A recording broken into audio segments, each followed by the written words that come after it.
Spring came early to Colorado that year, painting the hills in vibrant greens and filling the air with the scent of wildflowers.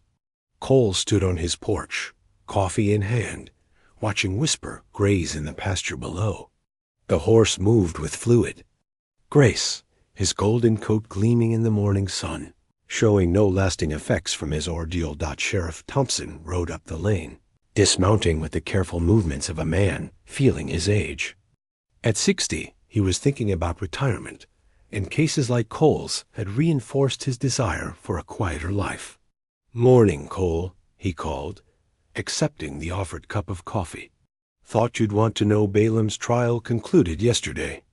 Cole nodded, his expression neutral. What was the verdict? 20 years in territorial prison. Judge said it was one of the most calculated acts of malice he'd ever seen. Thompson sipped his coffee thoughtfully. Funny thing, though. Even facing all that time, Balaam kept asking about Whisper. Wanted to know if the horse was still whistling. "What did you tell him?" "The truth.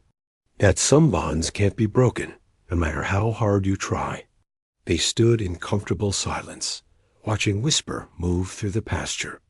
The horse paused in his grazing and looked toward the house, as if sensing their conversation. Then, clear and sweet on the morning air, came a sound that made both men smile. Not the desperate call for help they'd both heard that terrible night, but Whisper's new song, his melody of contentment and joy. "You know," Thompson said, "I've been sheriff for 23 years, and I've never seen anything like what happened between you two. The way that horse learned to whistle, the way he kept calling even when he was dying. It's like something out of a legend." Cole's expression grew thoughtful. Maybe that's what it was. Maybe some stories are too big for ordinary life. Maybe so. Thompson finished his coffee and prepared to leave. Word spreading, you know. People are coming from as far as Denver to hear about the horse that whistled for help. There's talk of newspaper writers, maybe even one of those moving picture companies. Cole's jaw tightened slightly. "Whisper's not a sideshow attraction, Dan. He's family. I know that, and you know that. But the world's changing, Cole. Stories like yours, they give people hope, especially in times like these, when trust seems hard to come by." After Thompson left, Cole walked down to the pasture where Whisper was grazing. The horse looked up at his approach, ears pricked forward with interest. Cole produced a sugar cube from his pocket, a ritual that had become sacred. "Between them, what do you think, boy?" Cole asked as Whisper gently took the treat. "Should we let the world hear our story?" Whisper nuzzled his shoulder, then stepped back and released a soft whistle. Not their emergency signal, not his song of joy, but something new. It was questioning, almost conversational, as if the horse were genuinely considering the proposal. Cole laughed, a sound that had become more frequent since their reunion. "You're right. It's not about us anymore, is it? It's about what our story means to other people." Over the following months, Cole found himself reluctantly accepting visitors. He was careful to screen them, turning away sensation seekers and curiosity mongers, but welcoming those who came with genuine interest in the bond between human and animal. Among the visitors was Dr. Margaret Chen, a professor of animal behavior from the University of Colorado. She spent a week at the ranch, studying Whisper's unusual vocalizations and documenting his remarkable intelligence. "In all my years of research," she told Cole before leaving, "I've never encountered an animal capable of such complex communication. Whisper doesn't just mimic sounds. He understands their meaning and can create new variations to express different concepts. It's unprecedented." "He's always been special," Cole replied simply. "I just gave him a reason to show it." Dr. Chun's academic paper on Whisper's abilities brought even more attention, but it also lent scientific credibility to what might otherwise have been dismissed as frontier folklore. Soon, researchers from universities across the country were requesting permission to study the remarkable horse. Cole allowed a few of these visits, always under strict conditions. Whisper was never to be subjected to uncomfortable procedures or stressful situations. The studies had to be conducted in his familiar environment, with Cole present at all times. Most importantly, Whisper had to consent to participate, something the intelligent horse made clear through his body language and vocalizations. The research revealed fascinating insights into animal cognition and communication. Whisper's brain scans showed unusual development in areas associated with pattern recognition and vocal learning, suggesting that his abilities might have both genetic and environmental components. But for all their scientific instruments and theories, the researchers couldn't fully explain the depth of understanding between Cole and his horse. "There's something here that transcends measurable phenomena," Dr. Chun wrote in her final report. "The bond between Cole Mackenzie and Whisper represents a form of interspecies communication that challenges our understanding of consciousness itself." As Whisper's fame grew, so did the number of people who sought to visit the ranch. Cole found himself in the unexpected role of teacher, sharing what he'd learned about building trust and communication with animals. He was particularly drawn to working with troubled children youngsters who had lost faith in the reliability of human relationships. One such child was Sarah Morrison, the 8-year-old daughter of Bull Morrison, Balaam's former accomplice. Morrison had been killed in a saloon fight 6 months after his release from jail, leaving Sarah orphaned and traumatized. She'd been placed with relatives in Cedar Ridge, but the girl remained withdrawn and suspicious of everyone around her. Cole's first meeting with Sarah was arranged by the local pastor, who thought the girl might benefit from exposure to Whisper's gentle nature. She arrived at the ranch on a cold February morning, a tiny figure bundled in an oversized coat, her dark eyes wary and distrustful. "Sarah," Cole said gently, crouching down to her level, "would you like to meet my horse?" The girl said nothing, but she didn't back away when Cole led her to the pasture fence. Whisper approached slowly, his movements careful and non-threatening. He stopped just out of reach and lowered his head, offering a soft greeting whistle.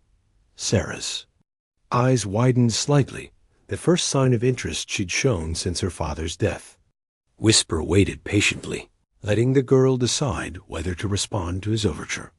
After several long minutes, Sarah reached through the fence rails and touched Whisper's nose with one small finger. The horse stood perfectly still, allowing the contact, his dark eyes gentle and understanding. "He knows," Sarah whispered, the first words she'd spoken in weeks. "He knows about being scared." Cole felt his throat tighten with emotion. "Yes, he does. And he knows about finding someone you can trust." Sarah began visiting the ranch regularly, always accompanied by her aunt, but gradually requiring less supervision. She learned to brush Whisper's coat, to lead him around the paddock, and eventually to sit on his back while Cole walked beside them. With each visit, the walls around her heart crumbled a little more. The breakthrough came 3 months after her first visit.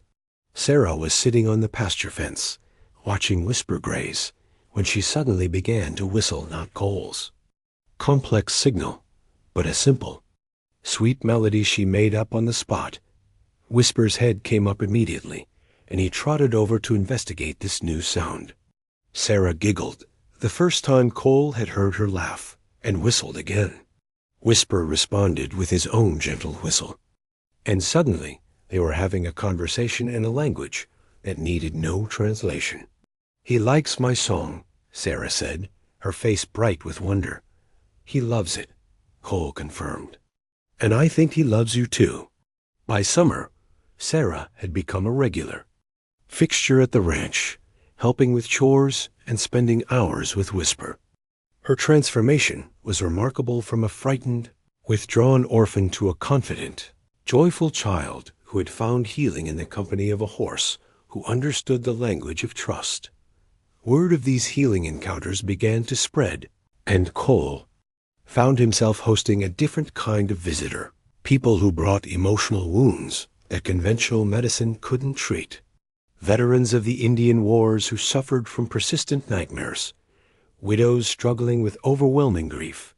Children who had been abandoned or abused. Whisper seemed to possess an intuitive understanding of human pain. He approached each visitor differently, offering exactly the kind of interaction they needed. With some, he was playful and energetic, coaxing laughter from hearts that had forgotten joy. With others, he was calm and patient, providing silent comfort to those who needed time to heal. Cole began to understand that their story had evolved beyond a simple tale of loyalty and rescue. It had become something larger, a testament to the healing power of trust, the possibility of communication that transcended species barriers, and the resilience of the bonds that truly matter. As autumn painted the Colorado hills in shades of gold and crimson, Cole received an unexpected visitor. A well-dressed man in his 50s stepped down from an expensive carriage, his manner suggesting both authority and genuine interest. "Mr. Mackenzie," the man said, extending his hand, "I'm James Hartford from the Hartford Publishing Company in New York. I've come to discuss a proposition that I hope will interest you." Cole accepted the handshake warily. "What kind of proposition?" "I'd like to publish your story, Yours and Whispers. Not as sensationalized fiction, but as a true account of what happened between you. The world needs to hear about the bond you share, about the power of loyalty and trust in an age that seems increasingly cynical." Cole considered this carefully. "I've turned down other publishers, I know, and I understand why. But I'm not interested in exploiting your story for profit. I want to honor it, to present it in a way that captures its true meaning." Hartford paused, watching Whisper graze in the distance. "Your horse taught the world that communication isn't limited by species, that love and loyalty can overcome any obstacle. That's a message worth sharing." After much consideration, Cole agreed to work with Hartford on the book. The resulting volume, The Whistle in the Wind, a true story of loyalty and trust, became one of the most beloved books of its era. Hartford kept his promise, presenting the story with dignity and respect, focusing on the deeper themes of connection and healing rather than sensationalizing the more dramatic elements. The book's success brought even more visitors to the ranch. But Cole had learned to manage the attention in a way that protected both himself and Whisper. He established specific visiting days, limited group sizes, and maintained strict rules about how interactions with the horse were to be conducted. Most importantly, he never forgot that the real miracle wasn't Whisper's ability to whistle, or even his remarkable intelligence. The miracle was the trust they had built together, the bond that had enabled them to call to each other across impossible distances and through the darkest circumstances. 5 years after that terrible night in Hidden Canyon, Cole stood once again on his porch in the early morning light. Whisper, now in his prime at 12 years old, moved through the pasture with undiminished grace and vitality. Their morning ritual had evolved over the years. Cole would step outside with his coffee, and Whisper would look up from his grazing to acknowledge his presence with a soft, musical whistle. This morning was different, though. As Cole watched, Whisper lifted his head and released their original signal, the call for help that had saved both their lives. But there was no distress in the sound, no urgency or fear. Instead, it seemed to be a reminder, a celebration of the bond that had made their survival possible.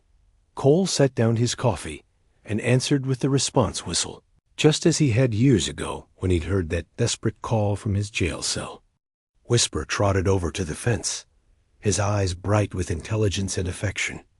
"What is it, boy?" Cole asked, reaching out to stroke the horse's neck. "What are you trying to tell me?" Whisper nuzzled his shoulder, then stepped back and began a complex series of whistles, their emergency signal, his song of joy.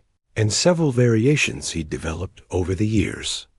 It was as if he were recounting their entire story, from that first demonstration for Pete Garrison to their reunion in the canyon, to all the lives they'd touched together since.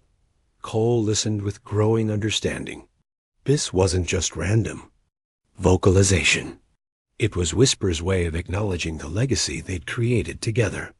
The horse understood, in his own remarkable way, that their story had become bigger than just the two of them. It belonged to everyone who had found hope in their bond, healing in their example, and faith in the possibility of trust that transcends all boundaries. "You're right," Cole said softly. "It's not just our story anymore. It belongs to everyone who needs to believe that loyalty exists, that trust can survive anything, and that sometimes, when you call for help, someone will always answer." Whisper bobbed his head as if in agreement, and released one final whistle, not a call for help, not a song of joy, but something new and profound. It was a sound of completion, of contentment, of a mission accomplished, and a legacy secured. As the sun climbed higher over the Colorado hills, painting the world in shades of gold and promise, Cole realized that their greatest adventure wasn't behind them.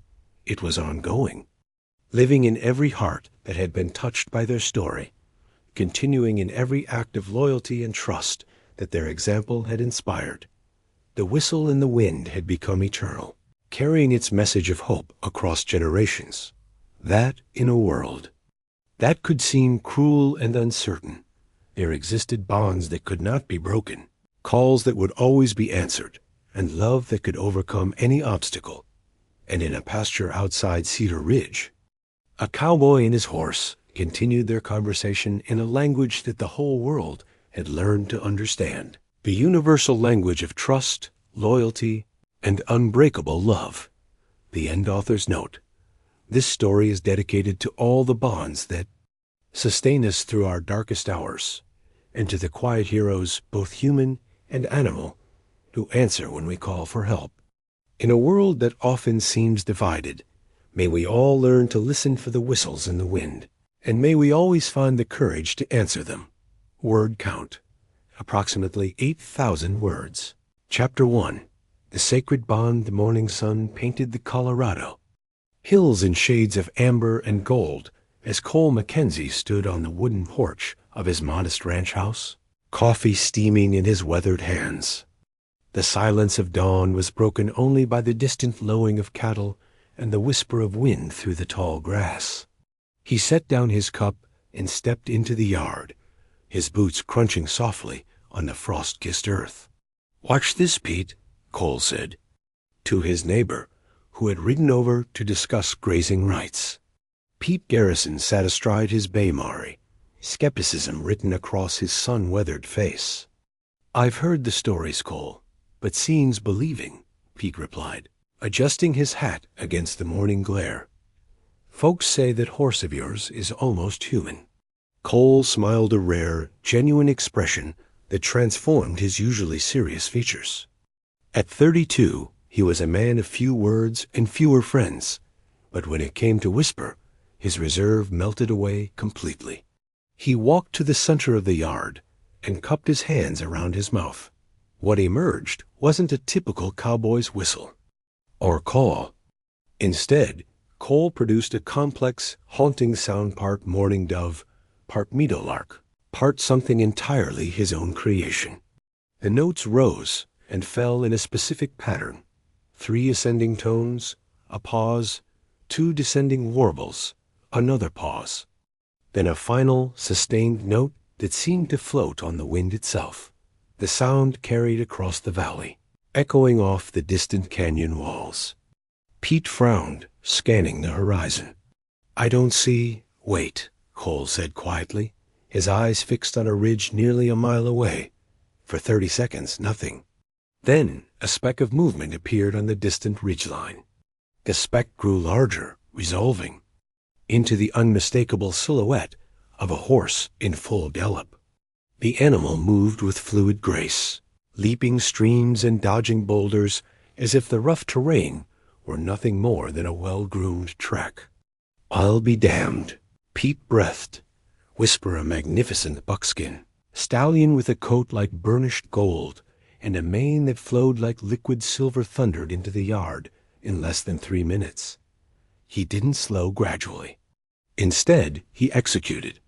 A perfect sliding stop just inches from Cole, his intelligent dark eyes bright with what could only be described as joy.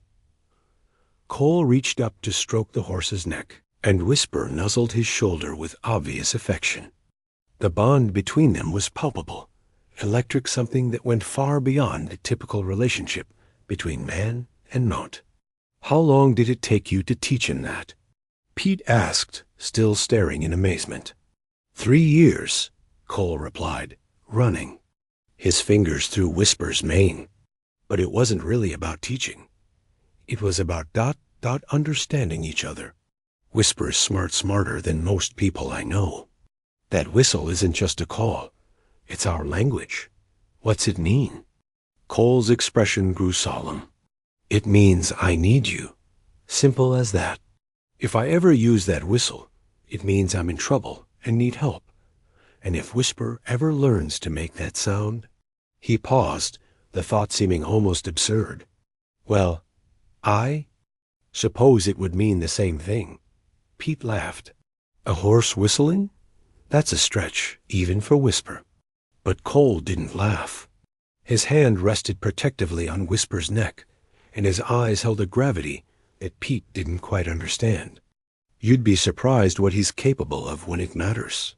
Unknown to both men, another figure watched from the tree line beyond the ridge.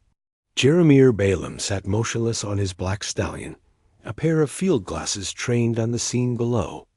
At 43, Balaam was everything Cole wasn't: wealthy, connected, and consumed by an insatiable need to possess whatever he couldn't have. He'd heard rumors about Cole's unusual horse, but seeing the demonstration firsthand ignited something dark and covetous in his chest. Balaam owned the largest ranch in 3 counties, had more horses than he could count, but not one displayed the intelligence and loyalty he'd just witnessed. More than that, he'd memorized the whistle. Every note, every pause, every inflection. As he watched Cole and Whisper together, a plan began forming in his mind, a plan that would give him both the horse he craved and the satisfaction of destroying the quiet cowboy who possessed what he could not. 2 weeks later, the town of Cedar Ridge buzzed with shocking news. The monthly payroll for the Silver Creek mine, nearly $3,000 in gold and silver, had been stolen during transport. The robbery had been executed with surgical precision. No violence, no witnesses, and no clear trail for the sheriff to follow. Sheriff Dan Thompson was a fair man, methodical and honest, but he was also practical. At 58, he'd learned that the most obvious explanation was usually the correct one. So when evidence began pointing toward Cole Mackenzie, he followed it, despite his personal reservations. The first piece of evidence appeared at Murphy's saloon. Balaam, drinking whiskey at the bar, casually mentioned to the bartender that he'd seen Cole riding hard toward the canyon road the morning of the Fundy. Robbery the same road the payroll wagon had traveled. Struck me as odd, Balaam said, loud enough for other patrons to hear. Cole's usually so careful with that fancy horse of his, but he was pushing the animal hard, like he was running from something ...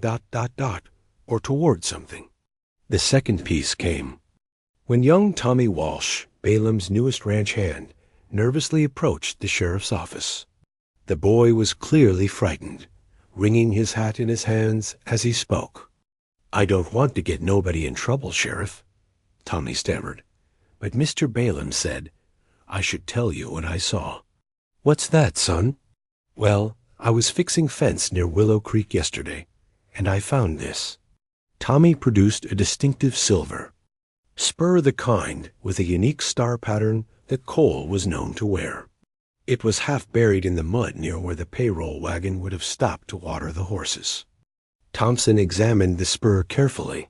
He'd seen Cole wear its match countless times. You sure this is where you found it? Yes, sir. Mr. Ballum was with me when I dug it up. He said you'd know what it meant. The final nail in Cole's coffin came when the sheriff searched his property. Hidden in Whisper's stall, buried beneath the hay, Thompson found a small leather pouch containing $50 in coins, the exact denominations that had been in the stolen. Payroll. Cole stood in his barn, watching in stunned silence as they meet. Evidence was unearthed. Sheriff, I've never seen that money before in my life. Someone planted it there. Then explain the spur, Thompson said wearily, and explain why Balaam saw you riding toward the canyon that morning. I wasn't anywhere near that canyon. I was here, working with Whisper. You can ask, but Cole realized he had no witnesses. He'd spent the morning alone, training in his private paddock, working on advanced signals with his horse. Cole Mackenzie, Thompson said formally, you're under arrest for the robbery of the Silver Creek Mine payroll. As the handcuffs clicked around his wrists, Cole's eyes went to Whisper. The horse seemed to sense something was wrong, prancing nervously and whinnying with distress. What about my horse? Cole asked, panic creeping into his voice for the first time. All assets of accused criminals are held by the county pending trial, Thompson replied. Don't worry, he'll be well cared for at the county stable. But Cole knew better. He knew exactly who would arrange to purchase Whisper from the county, and the thought filled him with more dread than the prospect of his own hanging. A trial was a foregone conclusion. Balaam's influence reached deep into the county's legal system, and his purchased witnesses painted a picture of Cole as a desperate man who turned to crime. The jury deliberated for less than an hour before returning a guilty verdict. As Cole was led from the courthouse, he caught sight of Balaam in the crowd.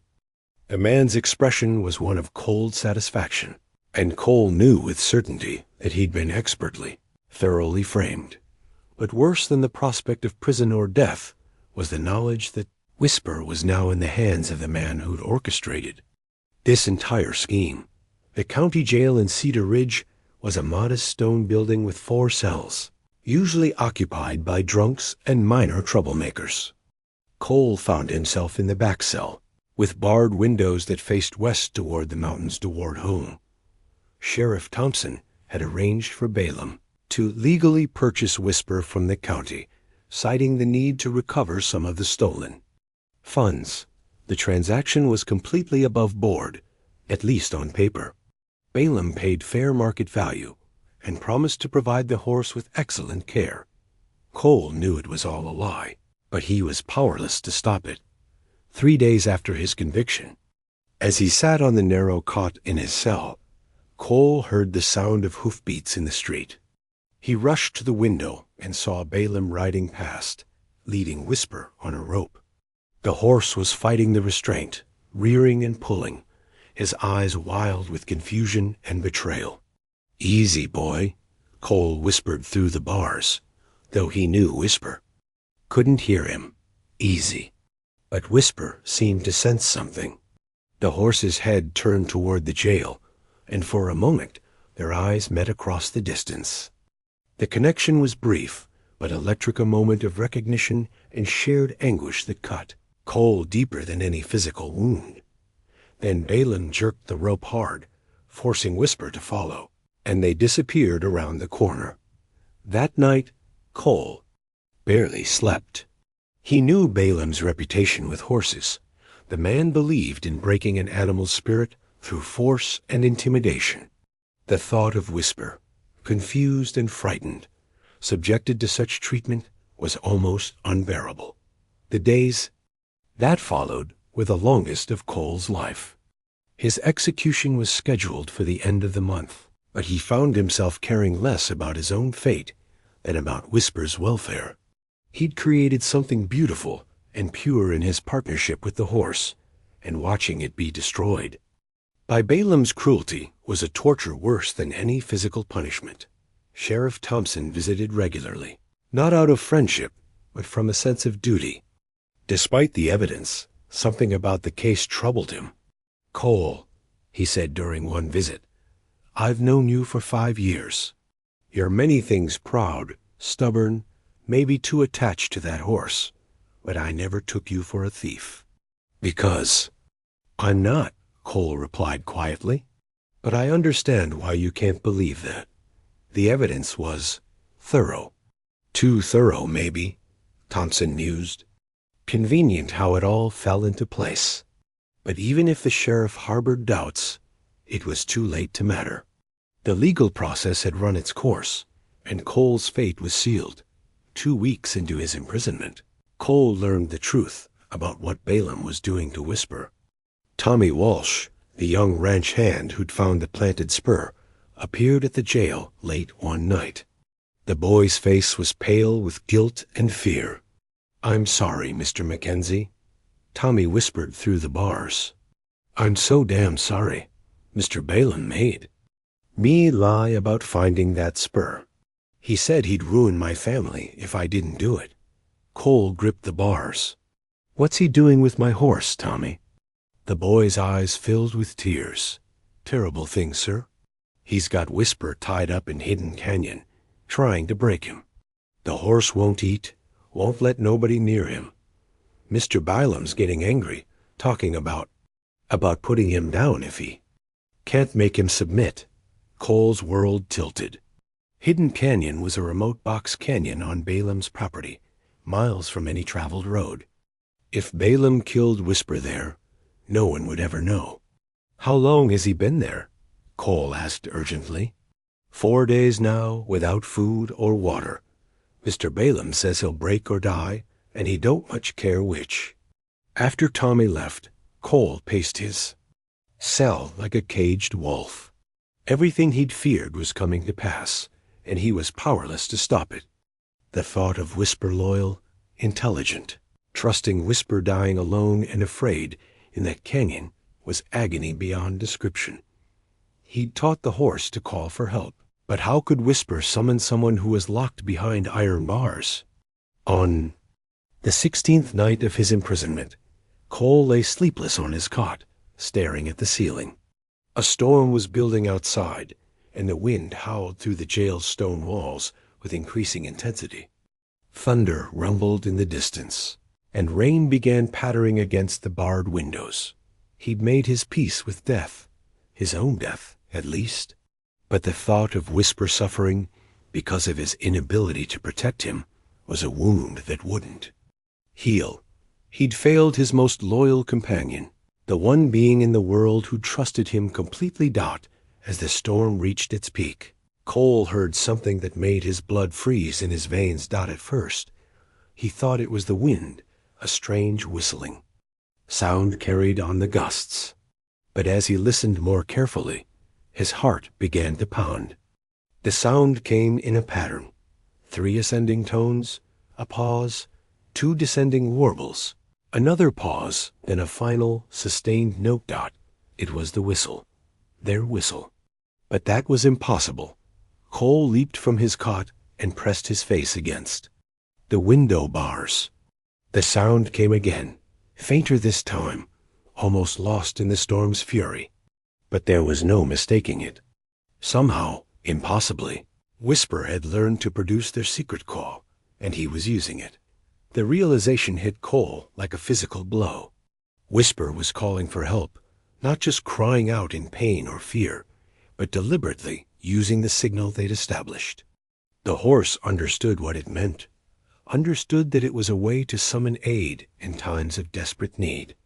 Cole gripped the bars until his knuckles went white. The sound came a third time, so faint he almost missed it, but the pattern was unmistakable. Whisper was alive, and he was calling across miles of wilderness, through wind and rain, believing against all odds that somehow, some way, Cole would hear and come. The horse was dying. Cole knew it with absolute certainty. No healthy animal could produce such a weak, strained version of the complex whistle. Whisper was using the last of his strength to send a message across the darkness, trusting in a bond that distance and captivity couldn't break. Cole had heard desperate calls for help, before from men trapped in mine collapses, from children lost in blizzards.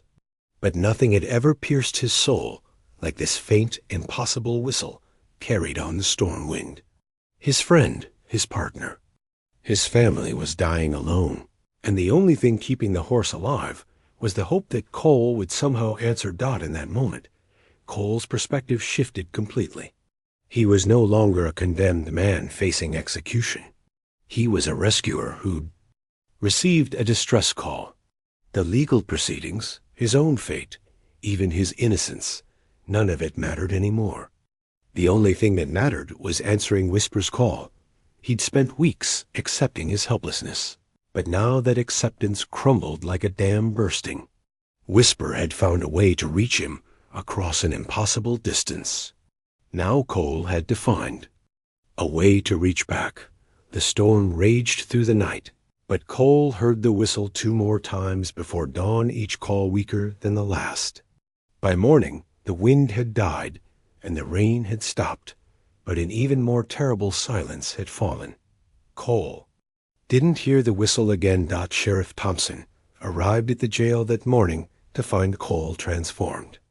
Gone was the resigned, defeated man who'd occupied the cell for over 2 weeks.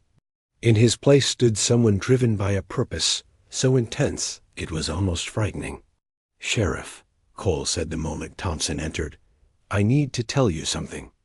About Hidden Canyon." Thompson paused, coffee cup halfway to his lips.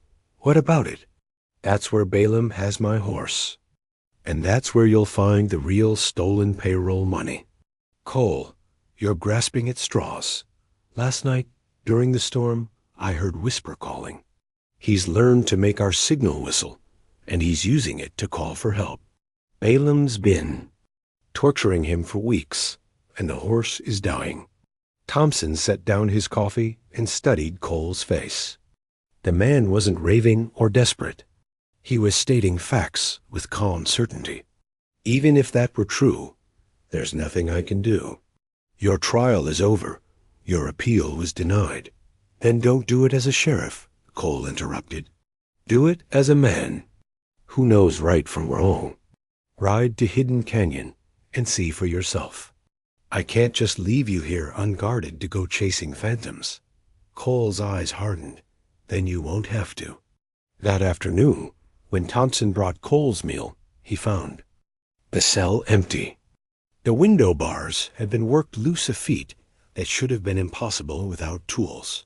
But Cole's desperation had given him inhuman strength and ingenuity. He'd used his belt buckle and a loose stone from the wall to slowly, quietly work. The mortar free over several hours. A note lay on the cot. "Gone to answer a call for help. If I'm wrong about the canyon, you'll find my body there too.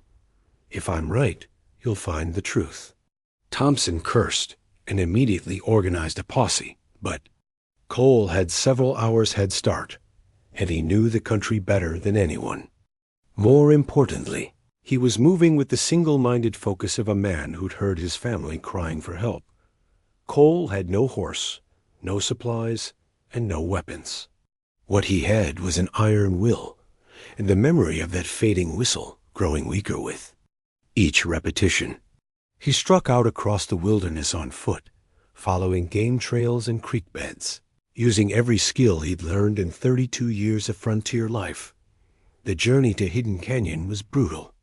20 miles of rough country, crossed without rest or food, driven by the terrible silence that had followed Whisper's last call. Cole's boots wore through, his hands bled from scrambling over rocks, and his lungs burned in the thin mountain air, but he never slowed, never doubted his direction. The bond between him and Whisper was like a compass needle, pulling him forward through the maze of canyons and ridges toward their destination. As the sun began to set, painting the rocky landscape in shades of red and gold, Cole finally heard it again, a whistle so weak it was barely audible, so strained it was heartbreaking. But it was there, and it was calling him home. Hidden Canyon was well named. Tucked away in a maze of red rock formations, it would have been nearly impossible to find without the whistle to guide him. Cole approached the narrow entrance as darkness fell, his heart pounding with a mixture of hope and dread. The canyon was perhaps 100 yards long and 50 wide, with sheer walls rising on 3 sides. At the far end, Cole could see the glow of a campfire and the silhouettes of 2 men. Between them and the canyon mouth, barely visible in the gathering darkness, stood Whisper. The horse was in terrible condition. Even from a distance, Cole could see that Whisper had lost significant weight. His magnificent golden coat was dull and matted, and he stood with his head hanging low. Ropes bound his legs, preventing him from lying down, and a crude halter kept his head pulled up at an unnatural angle. But as Cole watched, Whisper lifted his head and produced another whistle, weak, strained, but unmistakably their signal. The horse was still calling, still believing that somewhere in the darkness, Cole would hear an answer. Near the fire, Jeremiah Balaam stood arguing with one of his men. Cole crept closer, using the canyon walls for cover, and caught fragments of their conversation. "Stubborn beast won't break," Balaam was saying.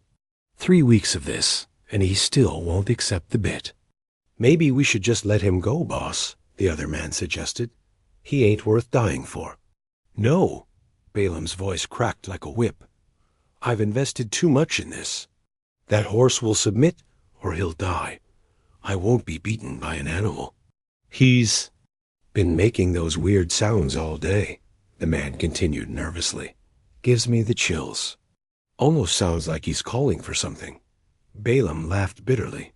"Let him call. His precious master is sitting in a jail cell, waiting to hang. No one's coming to save him." Cole's hands clenched into fists. The casual cruelty in Balaam's voice, the complete disregard for Whisper's suffering, ignited a rage unlike anything he'd ever felt. But beneath the anger was something more powerful, an overwhelming need to answer his friend's call. He studied the situation carefully. Balaam carried a gun, as did his companion. Cole was unarmed, exhausted, and outnumbered. But he had advantages they didn't know about. The element of surprise, intimate knowledge of the terrain, and most importantly, a desperate horse who would recognize his voice. Cole took a deep breath and released their whistle into the night air, not the call for help, but the response signal he'd taught Whisper years ago. It meant, "I hear you. I'm coming." The effect was instantaneous. Whisper's head snapped up, and he released a sound that was part whinny, part whistle, part pure joy. The horse began fighting against his restraints with renewed vigor, his eyes searching the darkness for his missing partner. "What the hell?" Balaam spun toward the canyon entrance, his hand reaching for his gun. But Cole was already moving. He came out of the shadows like an avenging spirit, using the canyon walls to mask his approach. His first target was Balaam's companion, a man Cole recognized as Bull Morrison, a known hired gun. Morrison was drawing his pistol when Cole hit him from the side, driving him to the ground. They struggled briefly in the dirt, but Cole's desperation gave him strength beyond his normal capabilities. He managed to get his hands on Morrison's gun just as Balaam's shot rang out. The bullet sparked off the rocks inches from Cole's head. He rolled behind a boulder as Balaam fired again, then again. In the echoes that followed, Cole heard Whisper's whistle, not weak and pleading now, but strong and defiant. "You're supposed to be in jail," Balaam shouted, his voice tinged with panic. "How did you? It doesn't matter. You'll die here, and no one will ever find your body." "Maybe," Cole called back, checking Morrison's pistol. "2 bullets left, but they'll find yours. And they'll find the payroll money you stole." Balaam's laugh was harsh and brittle. "What money? I spent it weeks ago." "No, you didn't. You hid it here in the canyon. Same place you brought my horse to torture him. You couldn't resist keeping your trophies close together." The silence that followed told Cole he'd guessed correctly. Somewhere in this canyon, probably near Balaam's camp, was the evidence that would clear his name. But first, he had to survive. Long enough to find it docked, the gunfight that followed was unlike the romanticized shootouts of dime novels. It was desperate, messy, and brutal. Cole used every trick he knew, ricocheting bullets off canyon walls, creating diversions with thrown rocks, using Whisper's vocalizations to mask his movements. Balaam was a decent shot, but he was also panicked and firing wildly. Cole was methodical, patient, and driven by a righteous fury that made him deadly accurate. When his borrowed gun clicked empty, he'd managed to wound Balaam in the shoulder and force him behind cover. But Balaam still had ammunition, and Cole was trapped. It was then that Whisper made his move. The horse had been working against his restraints throughout the fight, and the combination of frayed ropes and desperate strength finally paid off. He broke free with a sound like thunder, rearing up and screaming his defiance into the night. Balaam spun toward the sound, his gun tracking the movement. It was exactly the distraction Cole needed. He launched himself from cover, covering the distance between them in 3 powerful strides. They collided with bone-jarring force, and the gun went skittering across the canyon floor. What followed was a brutal, primal fight, not between civilized men, but between a protector and a predator. Balaam was larger and well-fed, but Cole was fueled by weeks of anguish and the joy of finally answering Whisper's call. They fought with fists and rocks, rolling in the dirt, each trying to gain the advantage that would end the conflict permanently. In the end, it was Whisper who tipped the scales. As Balaam gained the upper hand, pressing Cole's face into the dirt and reaching for a fallen knife, the horse charged. His shoulder caught Balaam in the ribs, sending him flying against the canyon wall with a sickening crack. Balaam slumped to the ground, unconscious but breathing. Cole struggled to his feet, battered and bleeding, and stumbled toward his horse. "Whisper," he whispered, reaching out with trembling hands. The horse moved to meet him, and they came together in the firelight, the rescuer and the rescued, their roles forever intertwined.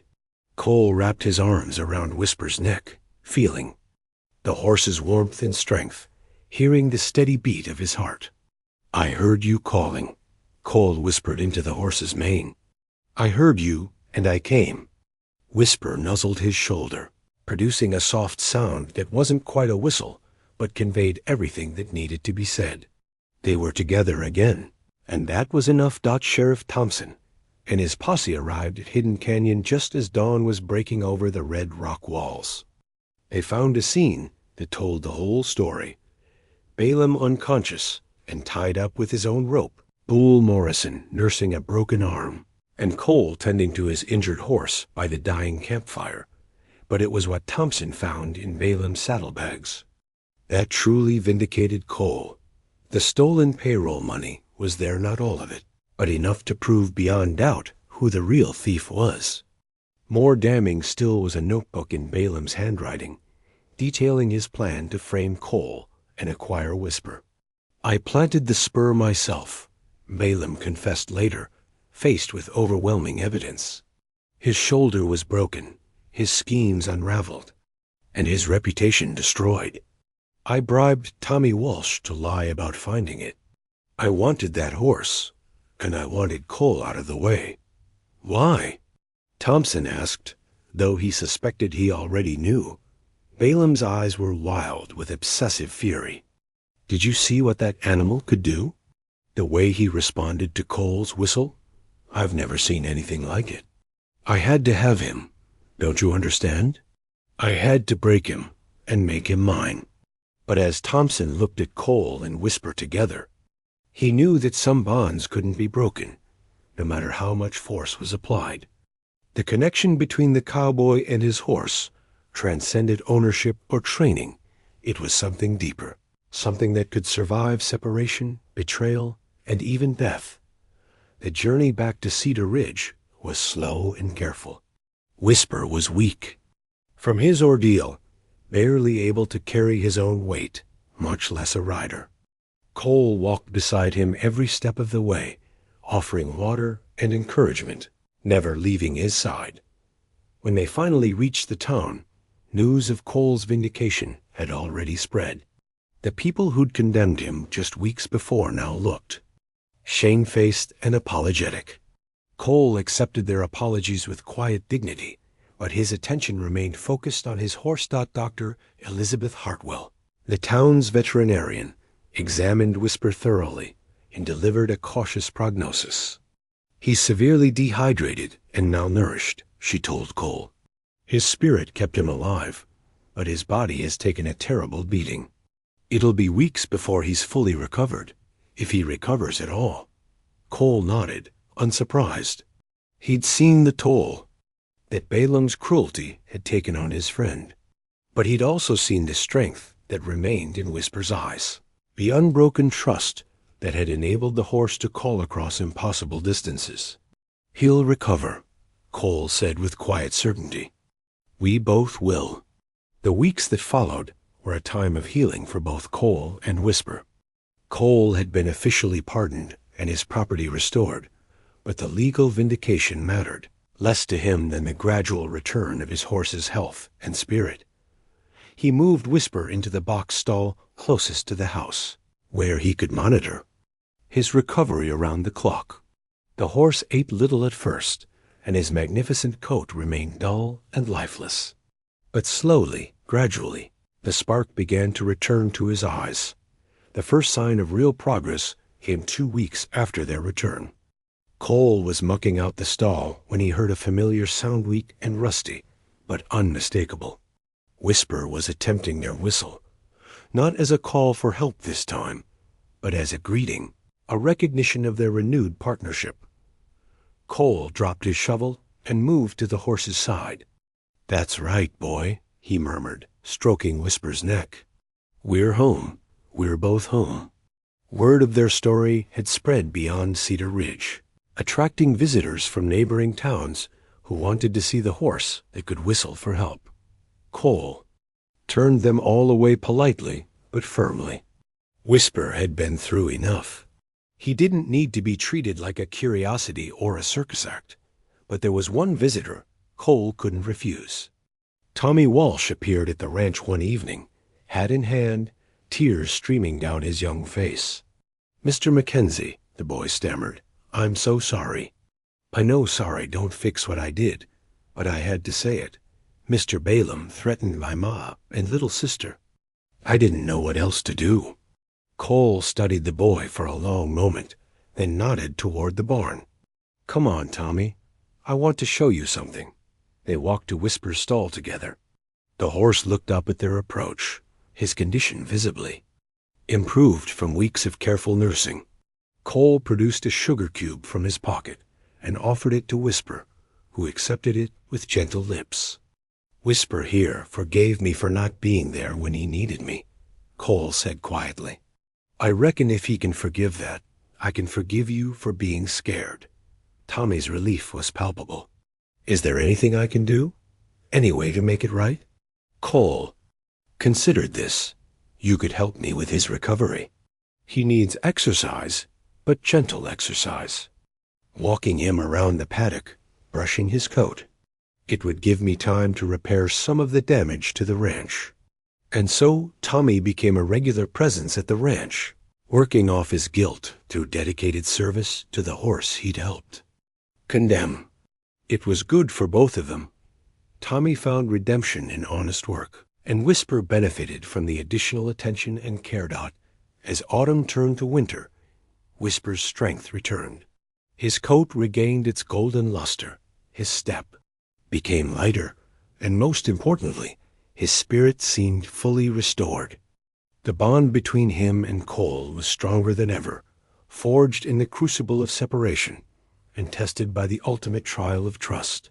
On Christmas morning, 6 months after their ordeal in Hidden Canyon, Cole decided it was time for a test. He led Whisper to the center of the yard, just as he had on that morning when Pete Garrison had witnessed their Demonstration. Cole stepped back and cupped his hands around his mouth. The whistle that emerged was their old signal, the call for help that had once carried across miles of wilderness and through the bars of a jail cell. But this time, it wasn't a cry of desperation. It was a celebration, a recognition of the full bond that had saved them both. Whisper's response was immediate and joyful. He reared up on his hind legs, pawing the air, then settled back down and approached Cole with obvious pleasure. But instead of stopping, the horse continued past him and began to trot in a wide circle around the yard. As he moved, Whisper began to whistle, not the call for help, but a new sound, something Cole had never heard before. It was musical, almost song-like, a melody that seemed to capture the joy of freedom, the warmth of home, and the security of unbreakable friendship. Cole listened in amazement as his horse created music, expressing emotions too complex for simple animal sounds. It was a testament to Whisper's intelligence, but more than that, it was a gift, a way of saying thank you that transcended the barriers between species. When the impromptu concert ended, Whisper trotted back to Cole and nuzzled his shoulder. Cole wrapped his arms around the horse's neck, overcome with gratitude for the loyalty that had saved his life and the trust that had guided them, both through their darkest hour. "I love you too, boy," he whispered into Whisper's mane. "And I promise, no matter what happens, if you ever call for help again, I'll find a way to answer." The horse seemed to understand, producing a soft sound of contentment. They stood together in the winter sunshine, the cowboy and his horse, their bond, proved unbreakable by distance, betrayal, or even death itself.